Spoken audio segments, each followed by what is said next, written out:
I had just wrapped up a call with one of my investors about our latest product line, and the email popped up on my screen. The subject line was simple: lawsuit filed. I almost didn't open it at first. It was probably a mistake or a misunderstanding. But something about the name Steele Enterprises sent a shiver down my spine.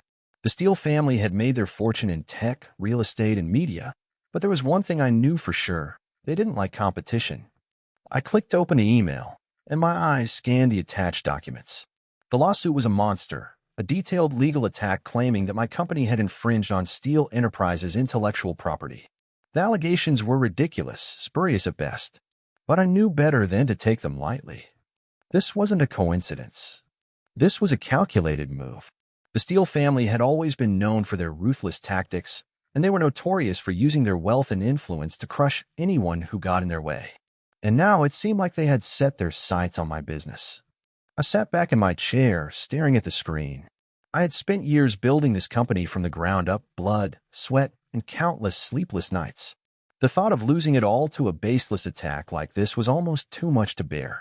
But I wasn't someone who crumbled under pressure. I've been a Navy SEAL, and I had faced far worse than a legal battle. This wasn't just about my business, it was personal. The Steeles weren't just trying to destroy my company. They were trying to break me. And I wasn't going to let that happen. I called my lawyer immediately, and after a tense conversation, I realized the extent of the battle ahead. The Steeles had already begun leveraging their power in the business world, using their wealth to hire top-tier legal teams and smear my reputation before I even had a chance to defend myself. This was only the beginning. But if there was one thing I knew, it was that when you're faced with a fight, you don't run. You dig in, and you fight back, because if you don't, they win. The moment I realized the scope of the attack, I knew this wasn't just about intellectual property or some legal dispute.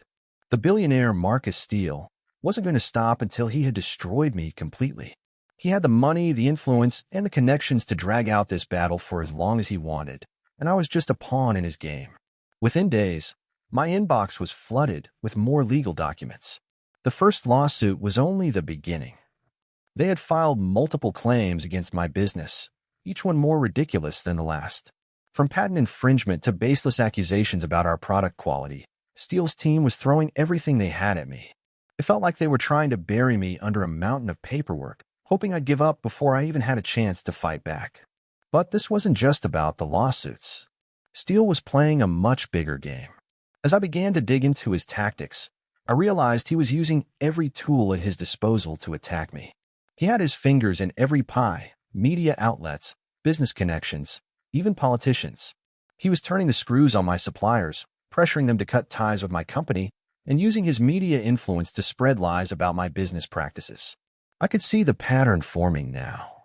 The lawsuits were just a distraction, a smokescreen to keep me busy while he quietly sabotaged my reputation and network.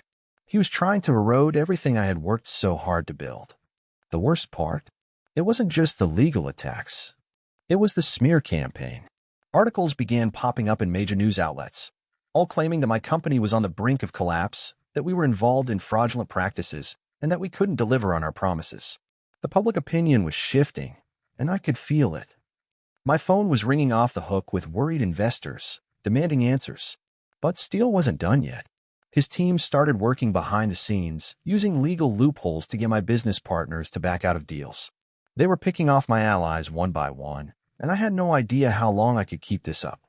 I knew then that Steele wasn't just trying to put me out of business. He was trying to destroy me, to humiliate me, to prove that no one could challenge him. But what he didn't know was that he had just made the biggest mistake of his life. I had been through hell before, both on a battlefield and in business. This wasn't just a legal battle, it was a war. And if he thought he could take me down that easily, he was in for a rude awakening. The legal assault didn't stop. Every day brought a new challenge, a new wave of paperwork, and new threats.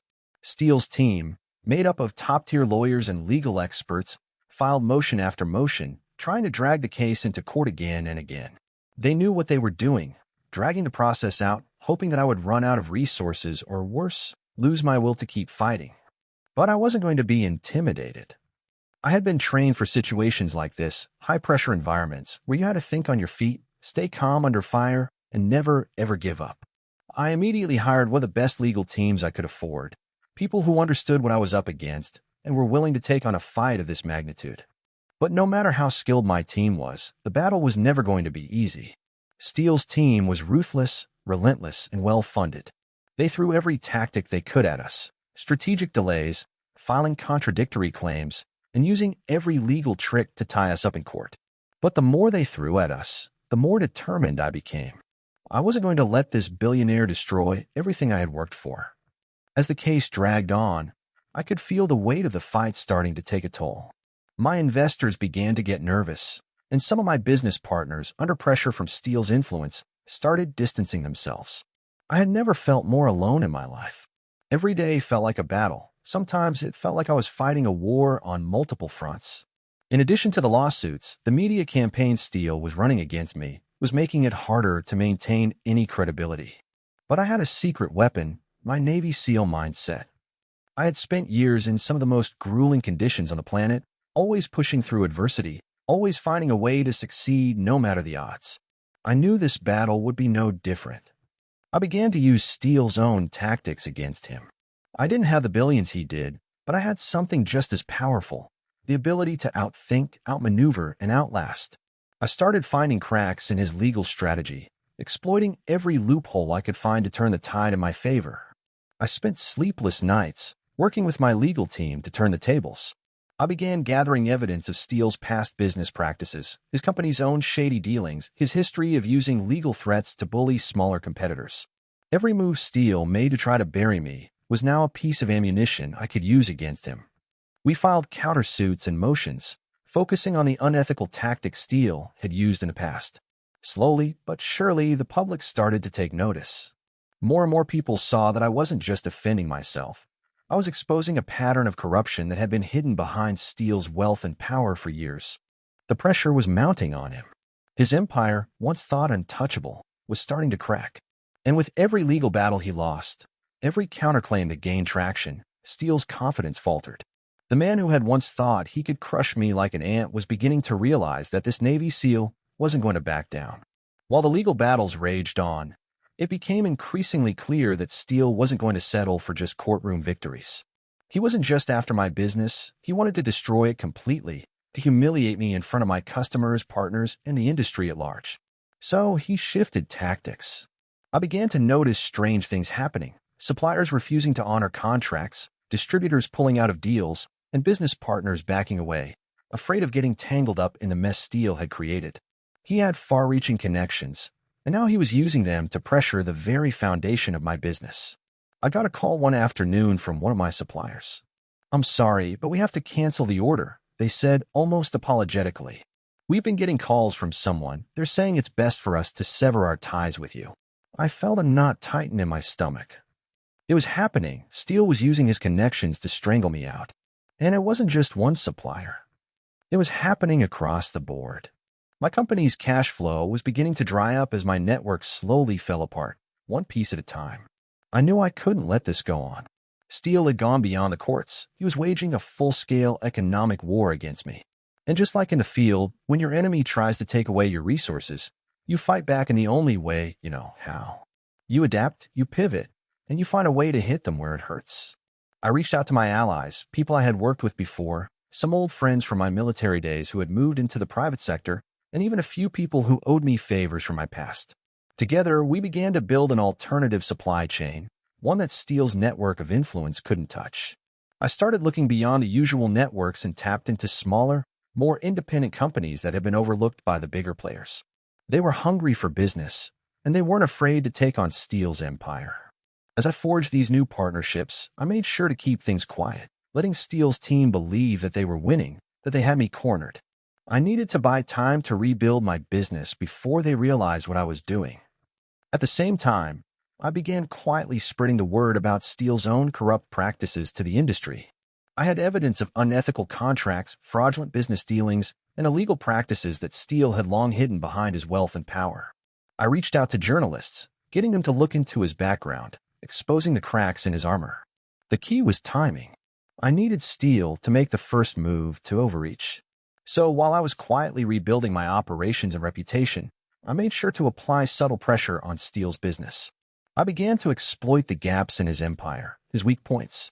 Whether it was through regulatory loopholes or redirecting clients he had been courting, I made sure to throw a wrench in his carefully crafted machine. It wasn't enough to stop him completely, but it was enough to slow him down, to make him question whether the war he had started was worth it. As the legal and business battles wore on, it became clear that Marcus Steele's vendetta against me was far more personal than I had initially thought. This wasn't just about business rivalry. This was about pride. He wanted to crush me, not just my company, but me because I had dared to stand up to him. I had called his bluff, and now he was determined to make me pay for it. I began to realize how far he was willing to go. He wasn't just targeting my company anymore. He was trying to tarnish my reputation, to break me down psychologically. Rumors began circulating about my past, twisting my history, and trying to turn my own personal life into a scandal. It was no longer about the business. It was about Steele trying to destroy everything I had built, every accomplishment, every relationship. One evening, I was sitting in my office, going over the latest financials, when I got a call from an old friend in law enforcement. "You need to see this," he said urgently. "It's about Steele." I met him the next day, and he handed me a folder. Inside were photographs and documents that detailed Steele's attempts to interfere with my personal life, false claims to the media, fabricated stories about my past, and even staged attacks on my character. Steele was working behind the scenes, paying off people to plant stories in the press. It was all part of a well-orchestrated campaign to discredit me and force me into submission. I was furious. The game had changed. Steele wasn't just fighting me on business terms anymore. He was playing dirty, trying to break me emotionally, personally, and professionally. He was hitting me where it hurt the most. My reputation, my name. But it also fueled a fire inside me that I hadn't felt in a long time. He was underestimating me, and that would be his biggest mistake. I wasn't just going to fight back. I was going to make him regret ever trying to take me down. I knew that if I could hold my ground, if I could stay calm and focused while he tried to break me, I would come out of this stronger. I had been trained to face far worse. This was nothing more than another challenge, and I had learned long ago that in the face of adversity, it's not about how many times you get knocked down. It's about how many times you get back up. I began making my own moves, quietly and decisively. I started countering every false story Steele planted, and I used the connections I had left to clean up my reputation. The legal battles might have been dragging on, but this was my chance to show Steele just how far he was willing to go, and that I was willing to go even farther. The war was about to take a dangerous turn. Steele thought he could break me, but what he didn't understand was that I had already fought battles that had tested me to my limits. Now, it was my turn to make him regret ever targeting me. As Steele's attacks grew more personal, I knew I couldn't face this alone. He was playing a game with no rules, using his immense resources and influence to destroy everything I'd built. But I had something he didn't, my network of allies. And I wasn't about to let him break me, not when I had people who were ready to stand by my side. I began reaching out to people I trusted, old friends, former colleagues, and even competitors who had crossed paths with Steele in the past. Many of them had their own stories of Steele's ruthless tactics. Some of them had been run out of business by him. Others had been manipulated or threatened into giving up deals. I didn't need to go far to find others who had been hurt by his empire. The more I dug, the more I realized that Steele's grip on the business world wasn't as untouchable as he thought. One of the first people I contacted was Jake, a former Army buddy who had made a name for himself in cybersecurity. I knew Jake had connections to people in the tech world, and more importantly, he had the skills to dig deeper into Steele's online presence. "I've been watching this guy for a while," Jake told me when I explained what Steele was doing. "I've got some friends in high places. Let's turn the tables." Jake's team began gathering information from Steele's public records, digging through his company's financials, and even hacking into his network. It didn't take long before they uncovered something massive. Steele had been funneling money through shell companies, laundering profits from illegal deals, and using his position to push small businesses out of the market. His empire wasn't built on legitimate success. It was built on manipulation, coercion, and deceit. I also reached out to a few key investors who had seen the potential in my business before Steele had come after me. They had been hesitant to stay on board during the legal battles, but I knew I could count on them. They didn't want to see a promising business crushed under the weight of a billionaire's greed. At the same time, I pulled together a group of trusted business leaders who had fought their own battles with Steele. They were experts in different fields, law, finance, and public relations, and they had the same goal in mind, bringing down the corrupt empire Steele had built. These people weren't afraid to stand up to him, and they were ready to help me fight back. With my allies in place, we began laying out a plan. This wasn't just about winning the legal battles anymore. It was about exposing Steele for the fraud he was. We needed to hit him where it would hurt the most, his reputation and his business empire. We started working in the shadows, gathering evidence and preparing for our counterattacks.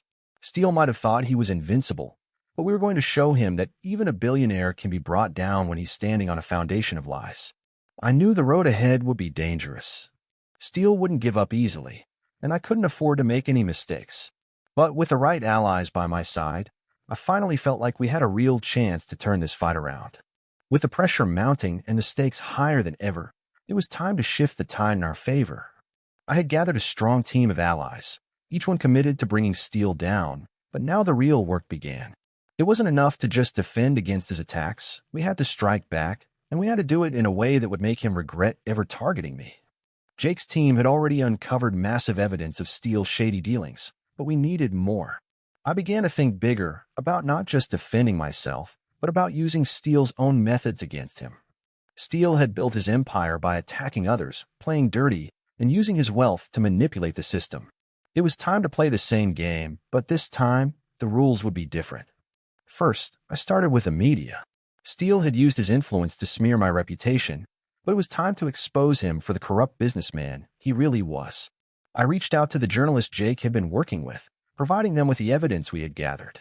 We had everything we needed: records of money laundering, evidence of bribery, shady political connections, and most importantly, Steele's own words from confidential meetings and emails that showed his intentions to destroy anyone who stood in his way.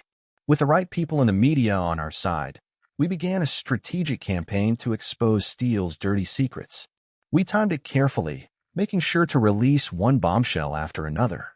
Articles started appearing in major outlets, exposing his illegal activities, his underhanded tactics, and the politicians he had been paying off to secure his deals. The press coverage exploded, and for the first time, Steele was on the defensive. The public opinion shifted, and suddenly Steele wasn't the untouchable billionaire anymore. He was the subject of investigations, legal scrutiny, and public outrage. But we didn't stop there. With the help of my business allies, we began to strike at Steele's financial empire. We identified the shell companies he was using to hide his illicit profits and worked with financial experts to expose the truth. We filed counterclaims, reporting him to the regulatory authorities, and sought legal action to freeze his assets. We worked tirelessly behind the scenes, putting pressure on his business partners and forcing them to reconsider their involvement with him. Steele wasn't prepared for this level of pushback. He had spent years using his wealth to silence opposition, but this time he was facing a force he couldn't buy off. His empire, built on corruption and manipulation, was starting to crumble. And then the lawsuits began to pile up, not just from me, but from other businesses and individuals Steele had wronged over the years. My team had exposed enough of his misdeeds to make him a target for anyone who had suffered at his hands. Every court case was another blow to his reputation, another crack in his carefully constructed facade. I wasn't just fighting for my business anymore. I was fighting for justice. And I wasn't going to stop until Steele paid for everything he had done to me, my company, and the countless others he had destroyed along the way. As the public battles raged and the pressure on Steele increased, I realized that we hadn't uncovered everything yet. There was still too much hidden beneath the surface. Steele was a master at hiding his tracks, and if I was going to truly take him down, I needed to dig deeper, find the roots of his empire, and expose everything. I knew I couldn't do it alone. This required a different kind of investigation, one that would push the boundaries of what was legally acceptable. I called in some favors from people in my old network, former military contacts, intelligence officers, and private investigators. I needed eyes on Steele's operation in ways that went beyond the public records and court documents. It was time to get into the trenches. Jake and his cybersecurity team began to dig into Steele's personal data, tracking his communications, looking into encrypted files, and finding connections that hadn't been visible to the naked eye. We discovered strange financial transactions, offshore accounts that were linked to companies Steele had dealings with, and connections to organized crime syndicates in Europe. Steele had been using his vast wealth to secure influence and protection, laundering money through international networks that would take years to uncover if we didn't act fast. We also began tracking Steele's private meetings. I had learned from my time in the military that nothing was truly private if you knew where to look. I had my team tail some of Steele's closest associates, using my knowledge of surveillance to track their movements and document their conversations. It wasn't glamorous or high-tech, but it was effective. What we uncovered was staggering proof that Steele had been involved in illegal arms deals and had been using his business empire to mask large-scale human trafficking operations. At the same time, I sent a team to infiltrate some of his business fronts, disguised as potential investors, pretending to show interest in deals that we knew were illicit. It was dangerous, but we needed to gain access to his inner circle. My old SEAL instincts kicked in as I supervised these operations from behind the scenes. I had always been good at handling high-pressure situations, and now it was no different. We needed to gather the smoking gun that would break Steele's empire wide open. The more we dug, the more we realized how deep Steele's corruption ran. The entire system was rigged, and he had managed to cover his tracks for decades. But now we were finding the cracks, slowly pulling apart the threads of his network. The world Steele had built, the empire of power and wealth, was beginning to unravel. But as we pushed deeper, it became clear that Steele was aware that someone was poking around. There were whispers, rumors that his security team had begun to tighten up. He was moving his operations underground, trying to cover his tracks faster than we could uncover them. The clock was ticking, and we knew we had to act quickly before he disappeared into the shadows. One night, I got a call from Jake, his voice tense. "We've got it. The documents that could bring him down. But we need to move fast. He knows we're on to him." It was the moment we'd been waiting for. We had the evidence, the proof that would finally bring Steele to justice. But the hardest part was about to begin, getting the information into the right hands without Steele knowing we were coming for him. With evidence in hand, I knew it was time for the final showdown. Steele's empire, built on lies, manipulation, and blood money, was hanging by a thread. We had the documents, proof of his involvement, everything from money laundering to human trafficking to illegal arms deals. But it wasn't enough just to have the evidence. Now we needed to make sure Steele couldn't escape justice. I knew Steele wasn't going to go down easily. He had far too much power, too many resources, and too many connections. But he had made a critical mistake. He had underestimated me. He thought he could crush me with lawsuits, smear campaigns, and his vast wealth. But he hadn't accounted for the fact that I was a Navy SEAL, a man who had faced impossible odds before, and who wouldn't back down when it mattered most. I called together my allies, Jake the journalist, my business partners, and the law enforcement officials who had been quietly working behind the scenes. We had spent months building our case, digging deeper than anyone had dared to before, and now we were ready. The plan was simple. We would hit Steele with everything we had, all at once, and expose him for the criminal he truly was. The plan hinged on timing. We would release the documents, make them public, and make sure the press was there to cover the entire thing. We needed Steele's corruption out in the open, and we needed it to stick. But we also had to make sure that when we moved, Steele wouldn't have time to retaliate. The authorities had to be ready to move in immediately after the release, to shut down his operations and arrest him before he could slip away. As the time drew closer, I couldn't help but feel the weight of the moment. This wasn't just about my business anymore. It was about bringing down one of the most corrupt men in the country. I had no illusions that this would be easy. Steele would fight back with everything he had, and there was a real risk of violence. But I had learned long ago that when you're in the fight of your life, you can't afford to hesitate. You take the fight to them, and you finish it. The night before the operation, I stood alone in my office, staring at the city lights outside. The weight of everything I had fought for, everything I had lost, was pressing down on me. But I knew this was the moment.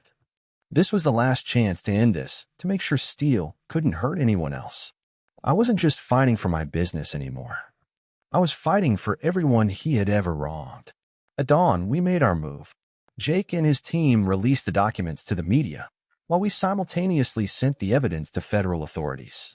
The press was all over it, and the story broke wide open within hours. Steele's empire began to crumble, as the details of his illegal activities flooded every news outlet. Within the next few hours, federal agents moved in. They raided Steele's properties, froze his assets, and arrested several of his top associates. Steele, realizing that his world was crashing down around him, attempted to flee, but was too late. The authorities had already surrounded his compound. He was cornered, and his empire was exposed for all to see. I was there, watching it unfold on live television, as Steele was arrested. For the first time in months, I felt a weight lift from my chest. The fight wasn't over yet, but the battle had been won. Steele's empire had been brought to its knees, and the truth had finally been exposed. He would face trial for everything he had done, and justice would be served. It had been a long, hard road, but in the end, we had won. We had taken down a billionaire, one who thought he was untouchable, and we had done it with nothing more than the truth, determination, and the will to fight. With Steele's arrest, the tide had officially turned. The media frenzy was unstoppable now, and the public was transfixed. As details of his criminal operation spilled out, it became clear that Steele's empire was built on a foundation of lies and illegal dealings. His influence, his wealth, everything he had fought to protect, was crumbling in the public eye. For me, the fight wasn't over yet. Yes, Steele was in custody, but the real work was just beginning. My business had been decimated by the smear campaign, the lawsuits, and the collapse of my supplier network. I had no illusions about the challenges ahead. But for the first time in months, I felt a glimmer of hope. The damage Steele had done to my company could be repaired. His hold on the industry had been broken. And I had the evidence, the allies, and the determination to rebuild. The legal proceedings against Steele moved quickly, thanks to the sheer volume of evidence we had uncovered. His criminal activities were far-reaching, and it wasn't long before other victims came forward. The lawsuits piled up, and federal authorities began investigating his financial dealings. It was clear that the entire structure of Steele Enterprises was held together with corruption. With each new revelation, Steele's ability to manipulate the system diminished further. But the real victory came in the courtroom. After months of tense legal battles, a judge ruled in my favor in the largest case Steele had filed against me. It wasn't just a victory, it was a statement. The court declared that Steele had attempted to use his wealth and influence to unlawfully harm my business and reputation, and he was ordered to pay reparations. While the financial compensation would never bring back everything I had lost, it was a recognition that I had been right all along, that I was the one who had been wronged. With the legal victory in hand, I turned my focus to rebuilding my business. The process was slow and difficult, but I wasn't deterred. Steele's attack had shown me just how fragile success could be in the face of unchecked power. But it had also shown me how far I was willing to go to protect what I had built, how far I was willing to fight. I reached out to my remaining supporters, and together, we began to rebuild our relationships with suppliers, clients, and partners. Slowly, we reestablished our network, this time with more care, more caution. I learned from the mistakes Steele had made. Never underestimate the power of integrity, and never lose sight of what really matters. As my company regained stability, I expanded into new markets, looking for opportunities that would help me strengthen my foothold without relying on the same old practices that had brought Steele down. It wasn't just about profit anymore. It was about building a business that could stand the test of time and withstand any attack that came its way. Steele's downfall wasn't just my victory. It was a victory for everyone who had been crushed under the weight of his greed and manipulation. And while I knew that I couldn't change the past, I could shape the future. My business, once a target of one of the most powerful men in the world, was now a symbol of resilience. And it was stronger than ever. The fight with Steele had taken everything I had, my time, my energy, my resources, but it had also shown me something invaluable. I had learned just how much resilience, loyalty, and integrity mattered. It wasn't just about the business anymore. It was about rebuilding my sense of self, my confidence, and my trust in the people around me. As the dust settled, I found myself not just recovering, but growing stronger in ways I hadn't anticipated. With Steele's influence finally dismantled, I could breathe easier, but I knew the process of rebuilding my business and my reputation would take time. The legal victories were a relief, but the scars of the battle remained. There were still people who questioned my integrity, who believed the lies Steele had spread, and it would take effort to regain their trust. I started with the basics, reaching out to the people who had stood by me throughout the ordeal. I thanked them for their loyalty, their patience, and their belief in me. These weren't just business relationships. They were personal, forged in the heat of battle. They had fought beside me, and they had helped me see through the darkest times. Next, I focused on rebuilding the company. My first priority was ensuring that my employees, the people who had stuck with me through the most difficult months, felt secure. I made sure they knew I valued their loyalty and their hard work. We worked together to rebuild the company's infrastructure, making it stronger, more resilient. We learned from the mistakes of the past and put systems in place that would protect us from any future attacks. I also doubled down on innovation. If Steele had taught me one thing, it was that success in business isn't just about fighting off your competitors, it's about staying ahead of the curve. So I invested in new technologies, new ideas, and new strategies. We reworked our marketing and branding to reflect the values we had always stood for: honesty, transparency, and integrity. We let our clients and customers know that we had come out of the battle stronger than ever, ready to provide them with better services and products than before. But the rebuilding didn't stop at the business. I had learned the importance of personal growth and mental resilience during this time, and I knew that to move forward, I had to be at my best, both mentally and physically. I took time to reconnect with myself, to reflect on everything that had happened, and to remember the lessons I'd learned during my time as a Navy SEAL. The journey of rebuilding was slow, but steady. As the months passed, I began to see the fruits of my labor. The company regained its strength, new partnerships were formed, and our customer base slowly began to trust us again. Steele may have been defeated, but he had unintentionally shown me what I was truly capable of.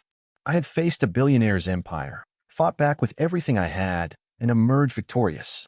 Now, I wasn't just rebuilding what I'd lost. I was creating something new, something stronger, something that couldn't be taken down again. As the months turned into years, I found myself standing on the other side of a battle I thought would break me. In the end, it did change me, but not in the way I had expected. I had entered this war with a single goal: to protect my business, to defend everything I had worked for. But I ended up learning far more than that. The most important lesson wasn't about fighting a billionaire or rebuilding a business. It was about resilience, the kind of resilience that isn't just physical or financial, but mental and emotional. The kind of resilience that comes from standing tall in the face of overwhelming odds and pushing forward even when every part of you wants to give up. I had been tested in ways I couldn't have predicted, and each test had brought out strengths I didn't know I had. I looked back at everything that had happened: Steele's attack, the legal battles, the smear campaigns, the loss of allies, the endless pressure. It was a war that felt like it might never end, but here I was, standing stronger than ever. My company had not only survived, but thrived. The public had rallied around us. Our reputation was restored, and we had a larger, more loyal customer base than we had before Steele had come after us. But the truth was, winning the battle against Steele was never just about business or legal victories. The real victory came from the fact that I had refused to be broken. I had used the tools I had learned in the toughest moments of my life: my SEAL training, my discipline, my ability to stay calm in chaos, to not only defend myself, but to rise above it all. Steele had wanted to tear me down, but instead, he had made me stronger. I started to think about the future differently. The fight with Steele had taken a toll on my physical and mental health. The constant pressure had worn me down, but it had also revealed my true capacity for endurance. Now, as I looked to the future, I knew that I could face any challenge that came my way. I wasn't afraid of what lay ahead because I had faced my worst nightmare and survived. With the business back on track, I turned my attention to new ventures. I was no longer interested in merely surviving. I wanted to thrive.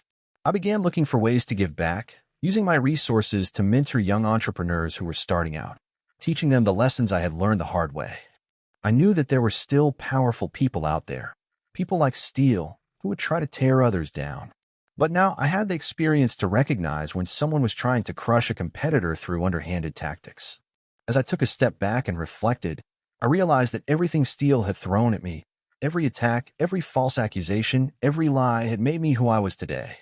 Without that challenge, without that fight, I might have stayed comfortable, satisfied with what I had. But now I knew my true potential. I had found something deeper than success in business. I had found an unwavering belief in myself, my ability to overcome, and my determination to never back down. The battle with Steele was over, but the journey of growth and strength was just beginning. And as long as I could stand, I would keep pushing forward, knowing that no challenge, no matter how big, could ever take me down again.